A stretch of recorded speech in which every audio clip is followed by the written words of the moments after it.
All right, so damn the torpedoes, full speed ahead.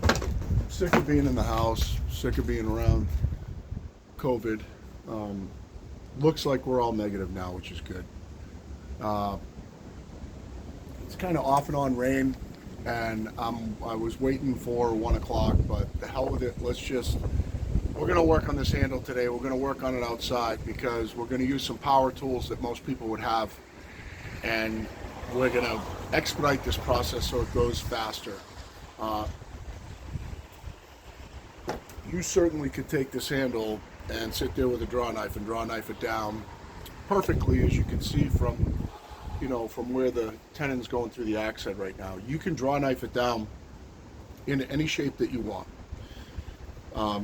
That's a completely viable option, but there are faster options. So when you have, and most people are going to have an angle grinder, most people are going to have a sander.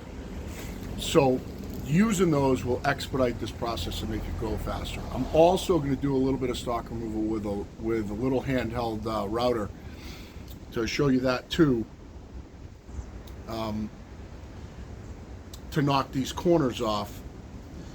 But one thing that's, because what I have to do is I have to knock the corners off and start shaping the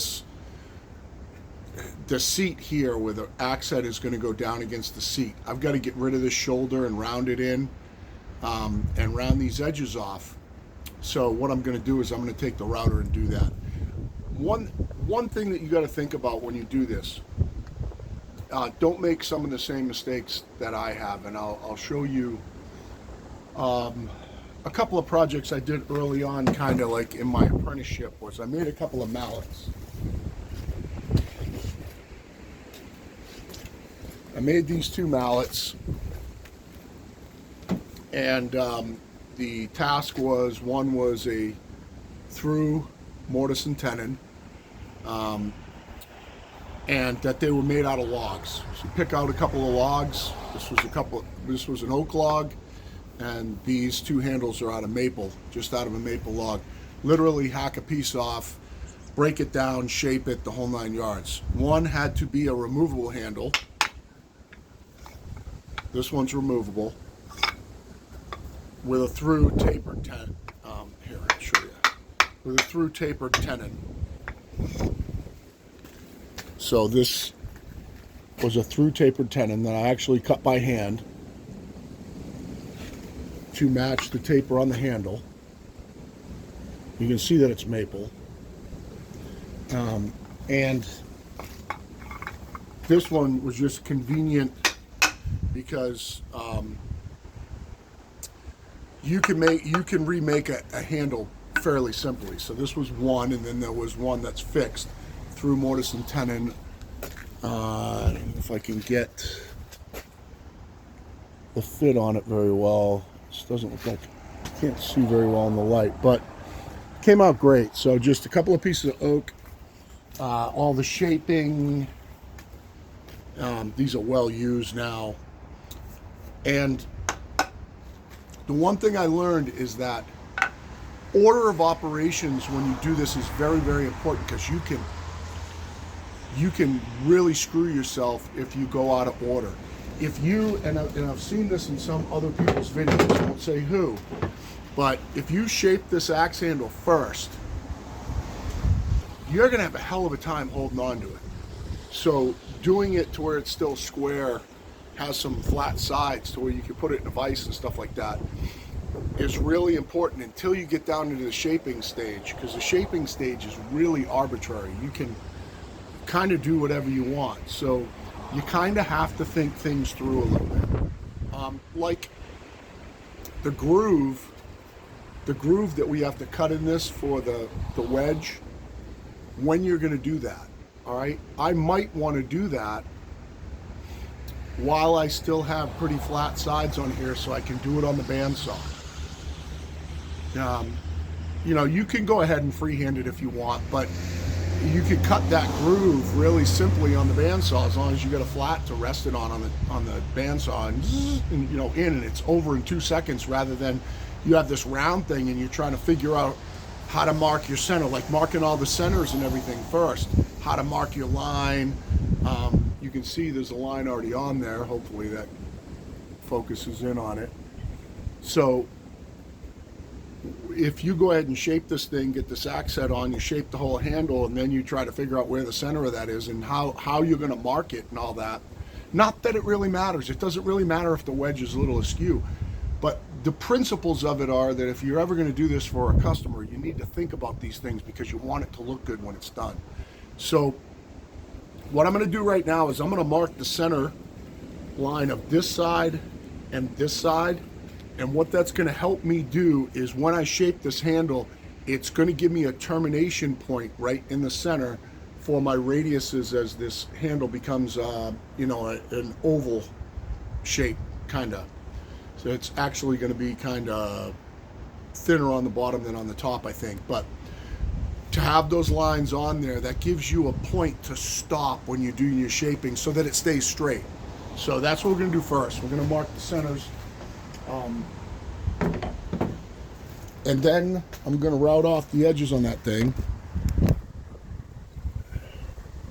Now to mark the centers, what I'm going to do is I know that this piece isn't perfectly square. I'm just going to measure it real quick. This side, it's basically 1.5 inches. Okay, so 3/4 is that inch? I'm sorry, not 1.5 inches, 1.25 inches. So 5/8 I think is 1/2 inch and a quarter. It's 1.25 inches and 1/8. Yep, 5/8. So we're going to go ahead and make a mark of 5/8.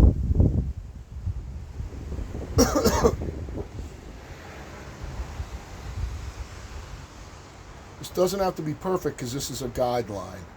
All right.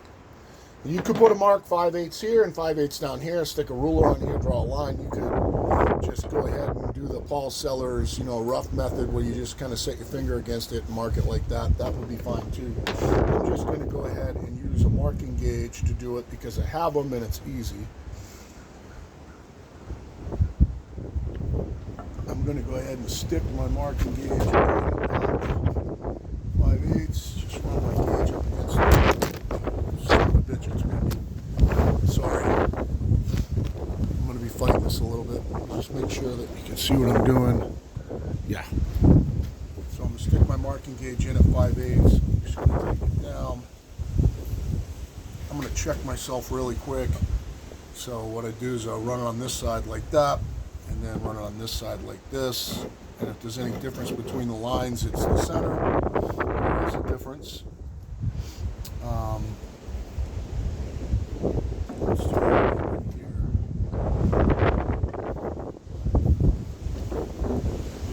So I'm off by about a 32nd or so. It's not very much. I'm going to go ahead and re-stick my gauge in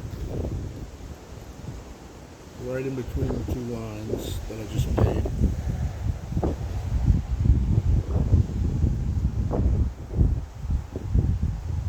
Alright, now that's pretty close enough. So I'm going to go ahead and mark myself a center line. And what this allows me to do is it kind of, this is not, I'm going to mark 2 center lines. I'm going to do one from both sides because this piece is not super consistent. Down here it's a little fatter, I think. If I mark 2 lines, it'll kind of give me a double center. Much thicker down here.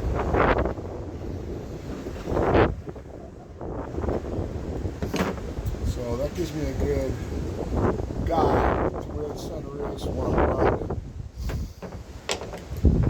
Now I'll check the other side. You can check it simply by doing this again. There is a difference. I'll go ahead and mark it and just leave the gap in the middle.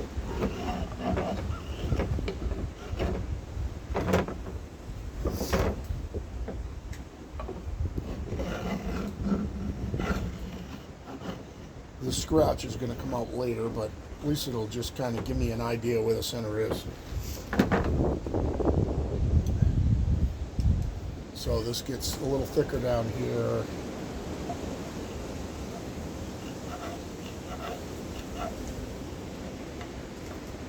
It's a little thinner in the middle.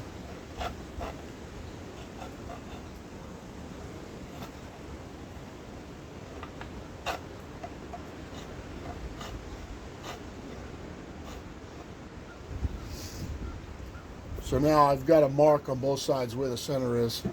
Now let's go ahead and knock the edge off this thing with the router. I also think that I'm going to take this swell off right here on the top. I think I want that to actually curve down a little bit and have just a swell on the bottom. So what we're going to do is we're going to come over here. Let me grab my router. Now I have two bits with me. I've got a 3/8 bit round over bit, and I've also got a 1/2 inch round over bit. I think I'm going to go up to 1/2 inch.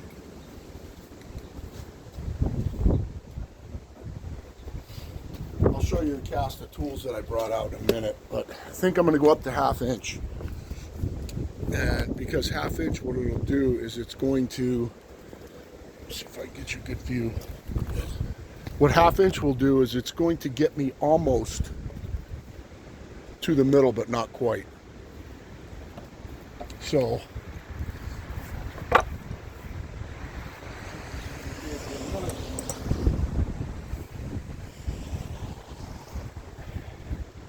I set my, see what your view looks like.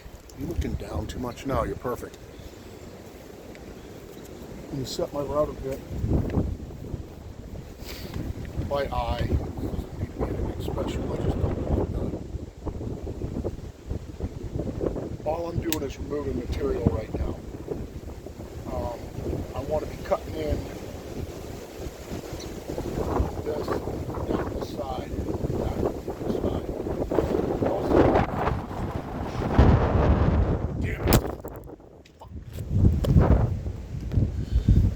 Wind is howling, guys.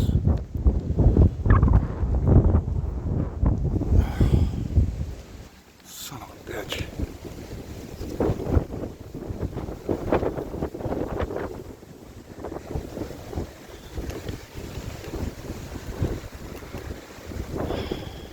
Sorry about that. Gonna ruin a video. Hopefully it didn't blow that over again. It feels stable. Still recording. So yeah. I'm gonna come down this side. I'm gonna clamp it in 2 different spots probably. I'll do most of it and then run up this side and then move the clamp, I think. Just so that there's out in the middle of nowhere, or you don't have a good workbench and stuff like that. You know, this is the way to do it. So we'll do one side first and then finish off.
The other side, then we're going to see what it looks like. I can tell already we're probably going to have to go up to a 1/2 inch route of it, but we can't put it back on, so we don't go too far. Radius too thin. In this case, I don't think it's going to be too thin. I think I'm going to need to go all the way up.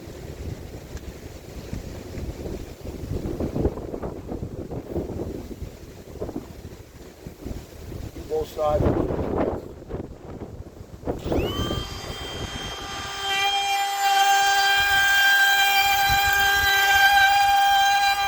And also,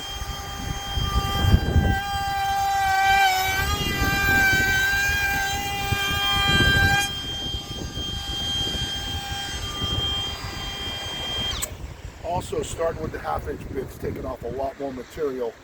It can be a little bit squirrely like that, so it's easier to start with a smaller bit and then move up to the 1/2 inch. It might seem like you're doing it twice, which you are, but it's going to make it so you don't screw up and maybe take a and have a chatter all over the place with a little router like this.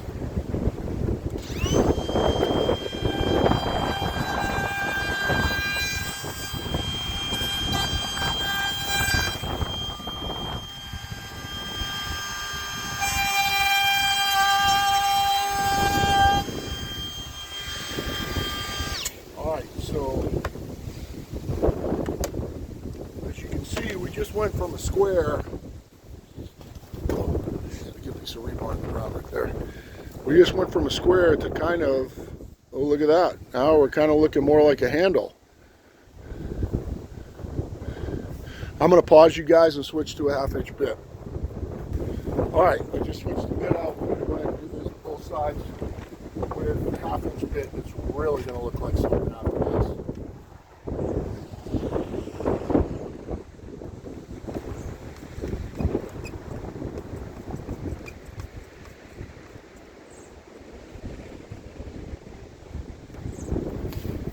I use this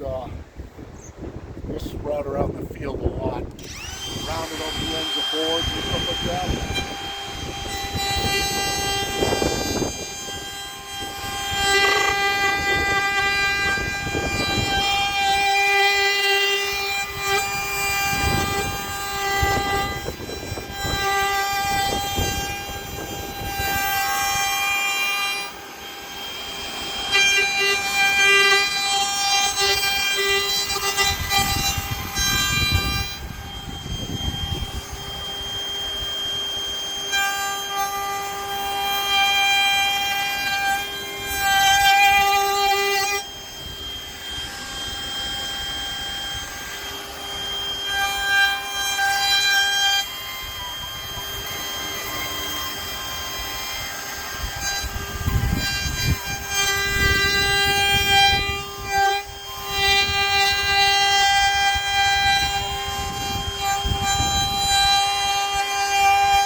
Really round out.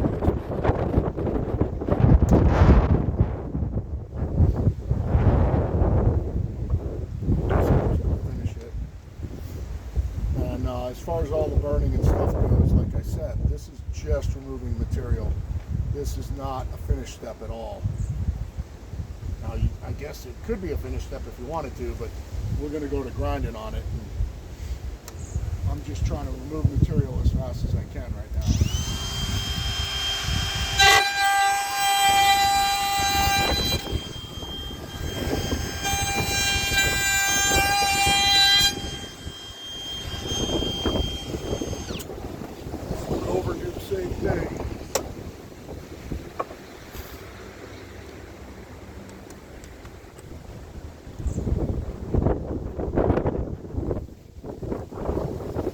We still do have a little bit of a flat on this, so we haven't really lost our roughness surface yet to put it in the boat.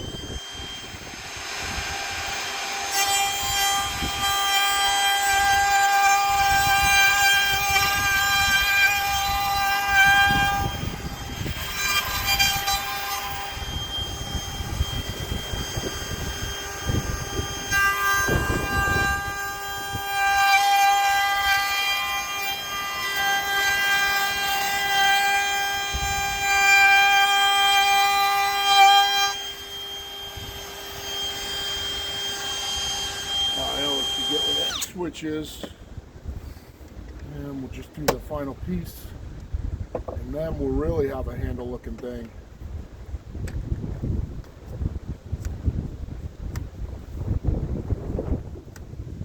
This rubber is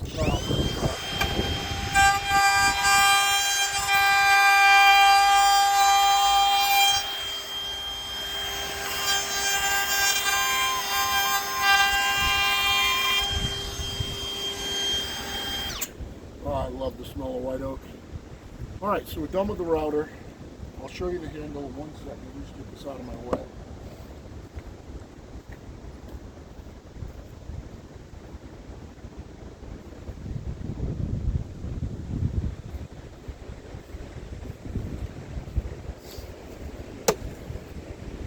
See what your view looks like. Okay, so now we have we've taken all the material off the corner, so we have actually a handle now we actually have a handle now that we can hold on to. All right, so we have, you know, round palm swell on the bottom. We've rounded off these corners here. Now we can go to work on this part, and we're going to do that with ankle grinders and a sander. I do have a vise out here. We're going to see if we need it. We might need it to, I have to get rid of these shoulders right here. Let's see what you're looking at. I have to get rid of these shoulders right here and round them in so that there are no straight lines. So these have got to be rounded in. We have to get rid of that. Make sure that this transitions round. Make sure that this transitions round and there's no edge there. And then we can, when we do that, everything will be out of our way here. Everything will be out of our way to finish this off, and it won't take very long. So let's, I'm going to pause you a second while we get set up. So let's get into the pack out here. What we're going to use, I have, this is the grinder that I use in the field more than anything else, is this battery DeWalt. Wow, it's going to be blown out. But I've already got the sanding disc on my little Hitachi grinder here, so we're going to use this one because it's already on here. One word of caution, okay? This one that's on here is a pretty aggressive sanding disc. These will tear you up. If you hit your skin with the edge of this disc, and hopefully I don't have to change it, hopefully this will be good enough for what I'm doing. If you hit your skin with this, it will cut you faster than a razor blade. It will dig a groove in you like you've never seen. You're going to want to wear gloves. I do like this little Hitachi one because I can use it with one hand, which means I probably don't have to clamp that thing down when I'm doing it. So let me show you how fast this will remove material. Get my gloves on too. Find my gloves first.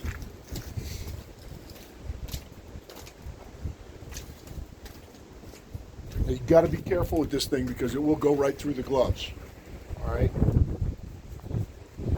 I'm going to get you kind of. Let's see if we can do it just one-handed right here without me blocking your view.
first of all, that sandpaper is not very sharp, but you can see what I was able to do just right there by hand was take that all out. I'm going to do the same thing on the other side, do the same thing. I kind of want to make sure, I'll do one check final. I just want to make sure that this line's the same on both sides. And we'll do that just so by eye it looks the same. Let's go ahead and do this side really quick.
Alright, so we're going to go down to the fitting stage again.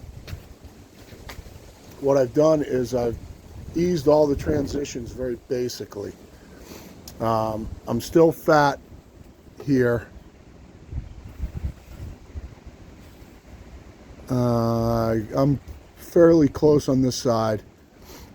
We're going to seat the axe head. And I'm going to get all my stuff over on the bench over here so we're not working in the back of the truck. Let's get all the stuff over here.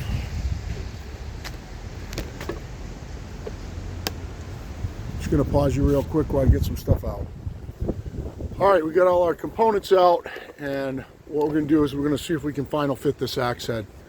So I'm going to get you up like this just a little bit so I can kind of stay in frame. We're going to go ahead and seat the head.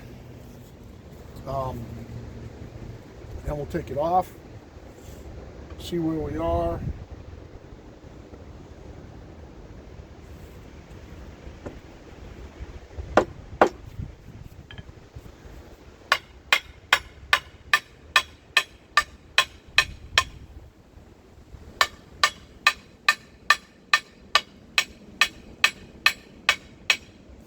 This is the time to do this before you can beat the crap out of this end without messing it up, because it's still going to be shaved. But what you're looking for is when you start to pull little curls like that and it's binding up. You can see about how far through we are there. And then we're just gonna go ahead and straighten this just a little bit and do it a little more. Might even get out a little sledgehammer to beat on this. Here's my little sledge. Yeah, we'll go with my truck axe now.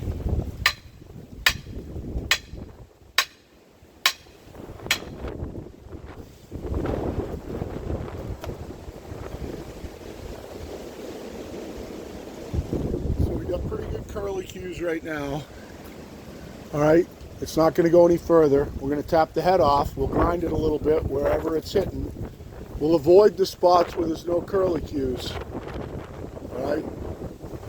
Right now, so if you see where there's no curlicues on the back, we probably won't do a whole lot of grinding there right now, but you'll see what it looks like when we take it off. We're about halfway through right now, so go ahead and just go onto this thing, drive it back out.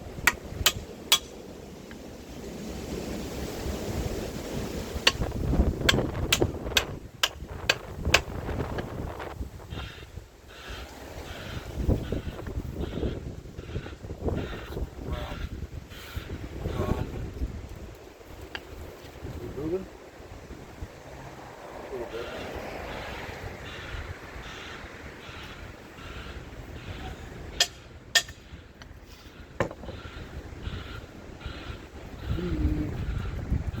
Something to rest it on. Let me see, is it going to rest over here? Yeah, kind of. Here, I'll give you a view over here. I think it can rest on this.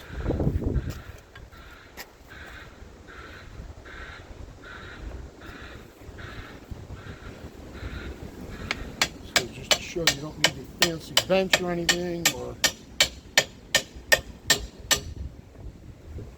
it moving? Damn it. Moving.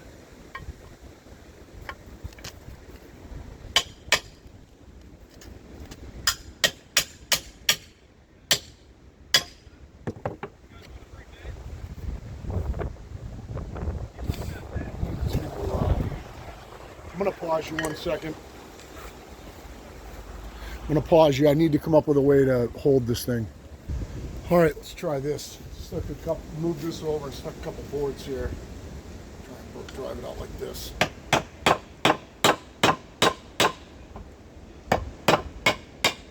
That's moving now. All right, so let's take a look at what we got on the axe head. From now on, we'll do all that over here. So you can see how far on we are. You can see where the curlicues are, and you can see where they're not. All right, so there is an edge here, so I am going to grind that off. And we're not going to do any grinding up here on the black stuff. I'm going to sand that. So let's go ahead and do a little bit of grinding on it. You want this is not the time. This is very, very important to doing this.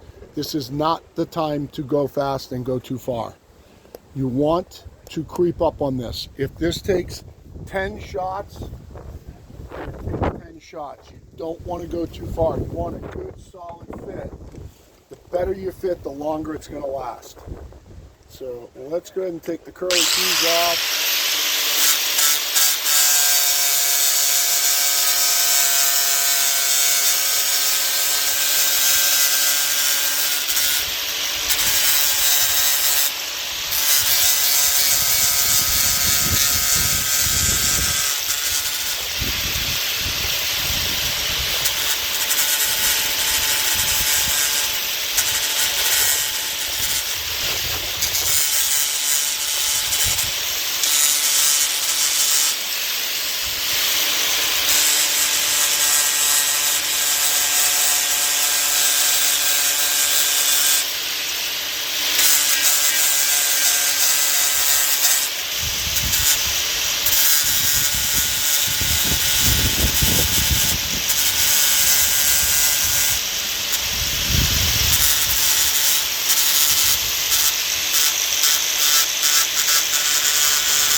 thing I'm going to do is I'm just going to sand off the black marks. It's like 120 grit in there. It was on it, so I didn't touch it. You don't want to remove any material here. You just want to sand off the black marks.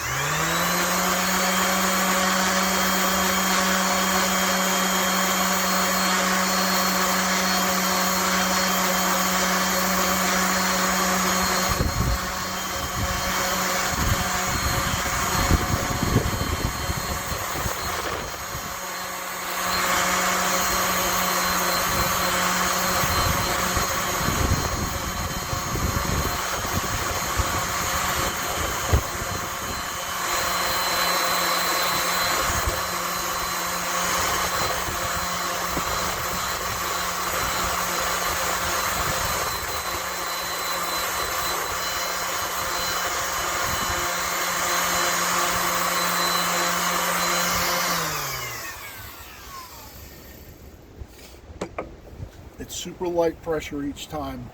Everything I'm removing, I'm doing really, really, really lightly. Let's go ahead and put the accent back on it. Let's check your view.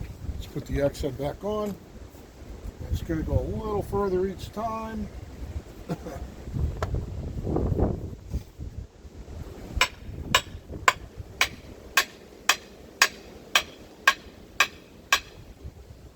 Kind of start to hear the sound change.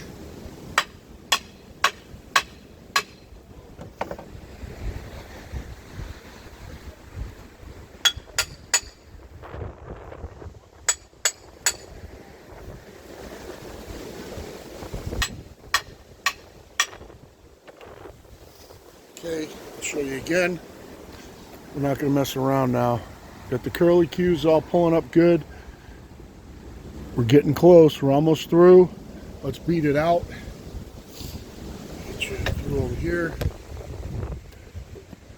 Beat the thing out. Do it again.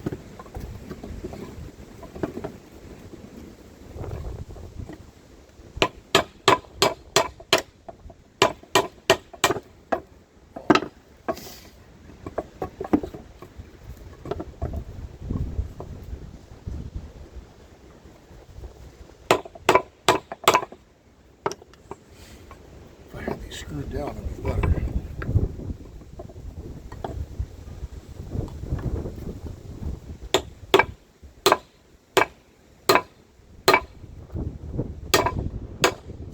Starting to go now.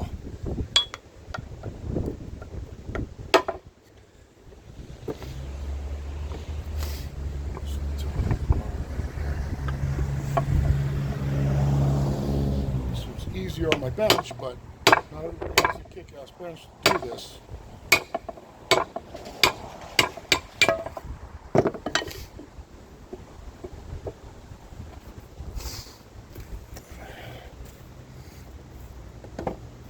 See how far on we are now. We're almost there. One more, maybe 1-2 more rounds here and we'll be done. Okay, let's go back at it. Take off the curly cues and the big edges first, then sand off the black marks.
Sand off the black marks, put the accent back on. Almost there.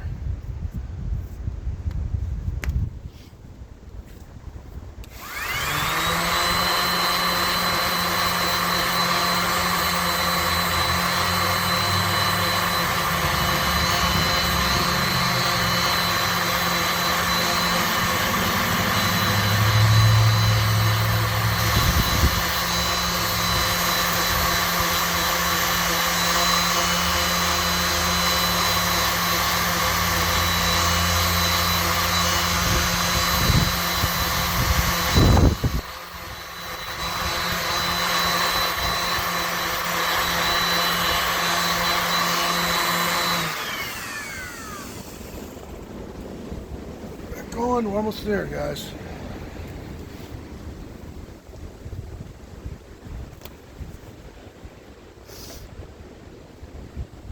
Make sure you always put the top.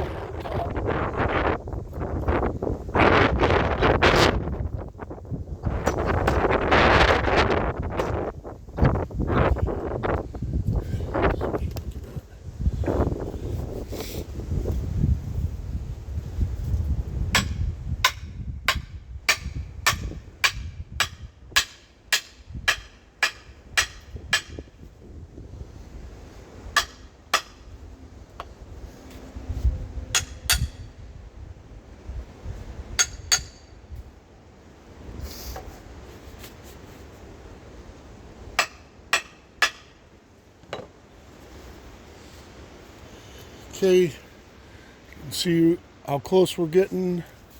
I'm pulling the curly cues. We're gonna do this again. Getting really close. Now we just gotta beat that thing out again. I might have to get a metal punch. Let's try this one more time. If I destroy this stick, then we'll just get a metal punch.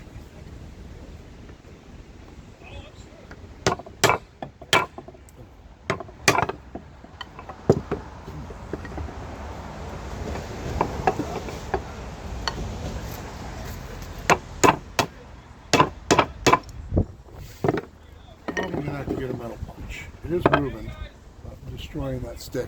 I'm gonna pause you guys 1 second while I grab a metal punch.